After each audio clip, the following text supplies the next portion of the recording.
అందరికీ నమస్కారం. ఇవాళ మన స్టూడియోలో ప్రముఖ ఆధ్యాత్మికవేత్త ఆస్ట్రోన్యూమరాలజిస్ట్ సిస్లా జయశంకర్ గారు మనతో ఉన్నారు. గురుగారితో మాట్లాడదాం. గురుగారు నమస్కారం. ఆయుష్మాన్ భవ. ప్రజెంట్ జనరేషన్ చూసుకున్నట్లయితే మొబైల్ నెంబర్స్ విషయంలో చాలా పర్టికులర్గా ఉంటారు. 9లు ఎక్కువ ఉండాలని, 0లు ఎక్కువగా ఉండాలని చెప్పి పర్టికులర్గా వాళ్ళే సెలెక్ట్ చేసుకుంటూ ఉంటారు. చాలామంది ఇక బ్యాంక్ అకౌంట్ విషయానికి వస్తే మాత్రం అంత పర్టికులర్గా ఉండరు. బ్యాంక్ వాళ్ళు ఏ నెంబర్ ఇస్తే నీట్గా నచ్చిన బ్యాంకులో తీసుకుని వెళ్ళిపోతూ ఉంటారు. నిజంగా మరి మనీ ఫ్లో పెరగడానికి పర్టికులర్గా ఇదే బ్యాంక్ అకౌంట్ ఉండాలి అని ఉంటుందా? అసలు మన మనీ ఫ్లోకి బ్యాంక్ అకౌంట్కి ఏదైనా రిలేషన్ ఉందా? ఖచ్చితంగా ఉంటుంది. బ్యాంక్ అకౌంట్ నెంబర్ అనేది ఖచ్చితంగా మన మనీ ఫ్లోకి, మన అకౌంట్లో ధనం నిల్వ ఉండడానికి తప్పనిసరిగా ప్రభావం చూపిస్తుంది. దాన్ని అయితే బ్యాంక్ అకౌంట్స్ అనేవి ఏంటంటే, నార్మల్ అకౌంట్స్ ఓపెన్ చేస్తే బ్యాంక్ బై డిఫాల్ట్ కంప్యూటర్ ద్వారా వచ్చిన, మనం అప్లై చేసినప్పుడు, మన అప్లికేషన్ ఎంటర్ చేసినప్పుడు వచ్చిన బై డిఫాల్ట్ నెంబర్ వస్తూ ఉంటుంది. బట్ చూసుకొని దానికి ఏదన్నా అవకాశం ఉంటే కొన్ని ప్రయారిటీ బ్యాంకింగ్, కొన్ని ప్రీమియం బ్యాంకింగ్ ఉంటాయి. వాళ్ళు మన చాయిస్ బట్టి వాళ్ళు ఇస్తారు. ప్యాకేజెస్ ఉంటాయి. అంటే ఆల్రెడీ ఉన్న నెంబర్ ఉంటుంది, ఆ నెంబర్ని మనం చూస్ చేసుకునే అవకాశం ఉంటుంది. ఇలాంటివి చేసుకుంటే కనుక నంబర్ మనకి కలిసి వచ్చే విధంగా, మన లక్కీ నెంబర్ ప్రకారం కనుక బ్యాంక్ నెంబర్ ఉన్నట్టయితే ఆ బ్యాంకులో ట్రాన్సాక్షన్స్ బాగుంటాయి. ఆ బ్యాంకులో ఎప్పుడు కూడా చెక్ బౌన్సెస్ అవ్వవు. ఆ బ్యాంకులో ఎప్పుడు కూడా జీరో బ్యాలెన్స్ అనేది రాదు. డబ్బులు అయిపోతున్నాయంటే డబ్బులు పడుతూనే ఉంటాయి. సో ఇది ఖచ్చితంగా నేను రీసెర్చ్ చేసి చెప్తున్న అంశం. చక్కగా మనకి అనుకూలమైన నెంబర్లో బ్యాంక్ అకౌంట్ నెంబర్ ఉండేలాగా చూసుకోవాలి. ఒకవేళ వ్యతిరేకమైన నెంబర్ ఏదన్నా ఉంటే కనుక దాంట్లో ఆపరేషన్స్ ఆపేసి పక్కన పెట్టేయడం మంచిది. దాంట్లో కనుక ఆపరేషన్ చేస్తూ ఉంటే వ్యతిరేకమైన ఫలితాలే ఎక్కువ వస్తాయి. కొన్ని అకౌంట్లో నేను చూశాను, బ్యాంకులో బ్యాలెన్స్ ఉన్నా కూడా చెక్ బౌన్స్లు అయిన సందర్భాలు ఉన్నాయి. ఏదో ఒక రీజన్తో, ఏదో టెక్నికల్ రీజన్, అది మనకు తెలియదు. మనం just bank issue, server issue అనుకుంటూ ఉంటాం.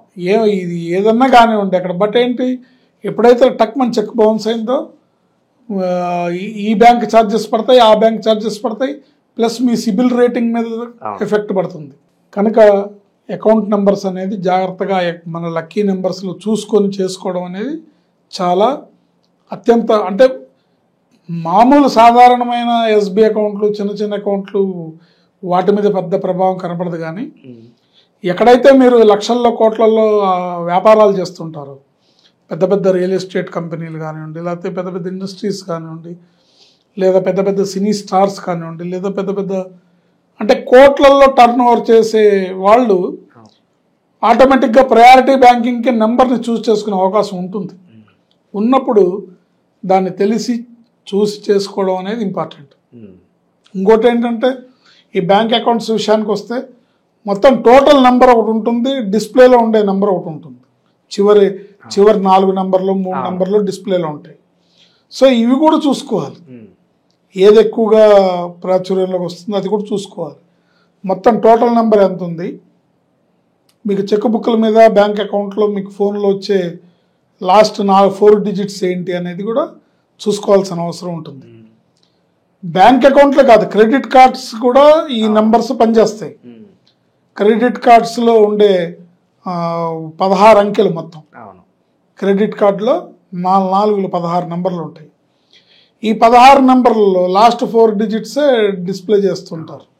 ఈ క్రెడిట్ కార్డు నెంబర్ కనుక వ్యతిరేకమైనది వస్తే జన్మలో అప్పు తీరదు, వడ్డీలు కడుతూనే ఉండాలి.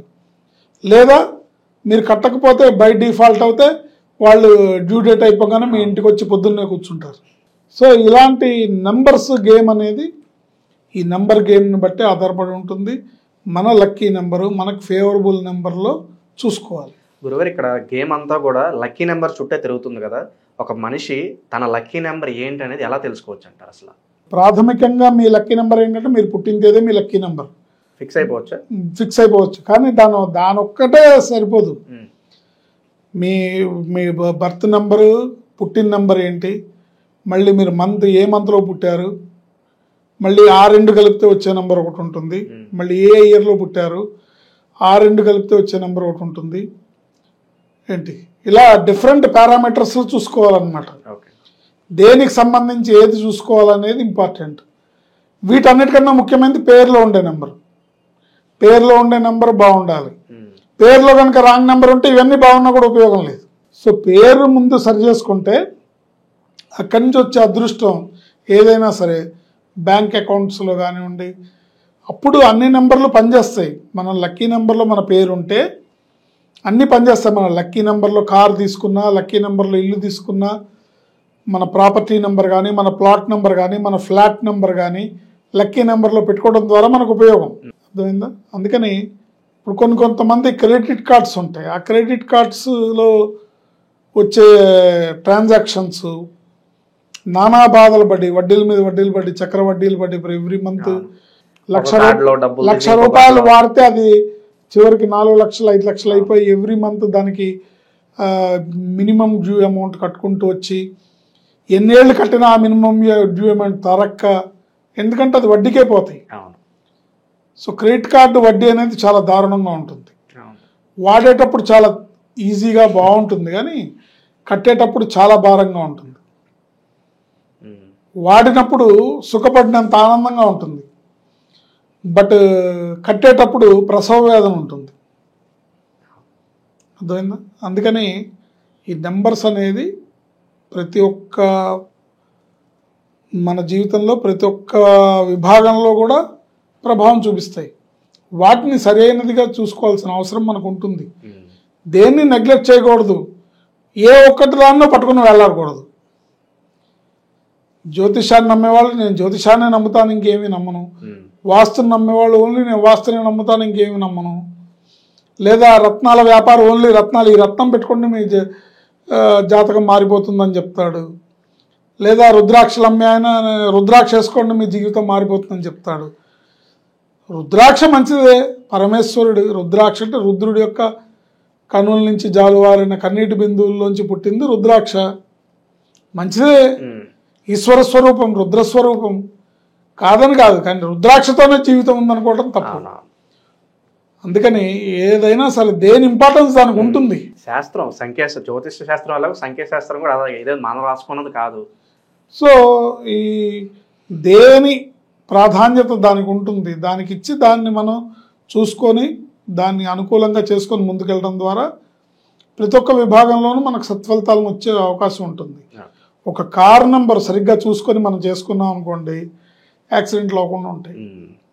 అలాగే పేర్లు, అలాగే ఇంటి నెంబర్లు, మొబైల్ నెంబర్స్ ఏవైనా సరే. అంతేగాని మీరు ఈ నెంబర్ చేతి మీద రాసేసుకోండి మీకు తెల్లారేసరికి కోట్లు కురుస్తాయి, ఇలా ఇవన్నీ కొన్ని మేనిఫెస్టేషన్స్ ఈ పంచే కొంతమంది చెప్తున్నారు. అవన్నీ కరెక్ట్ కాదు. ఎందుకంటే ఎగ్జాంపుల్కి 6వ నెంబర్ అంటే శుక్రుడు అంటే భోగభాగ్యాలను ఇచ్చేవాడు. 3 6ల నెంబర్ రాసుకుంటే నీకు అదృష్టం తన్నుకొచ్చేస్తుంది అంటారు. 3 రెట్ల అదృష్టం అంటారు. So 3 6లు 18వ number. 18వ నెంబర్ని యాక్సిడెంటల్ నెంబర్ అంటారు. ఉన్నవి కూడా ఊడిపోతాయి అది వేసుకుంటే, ఉన్నవి కూడా ఊడిపోతాయి.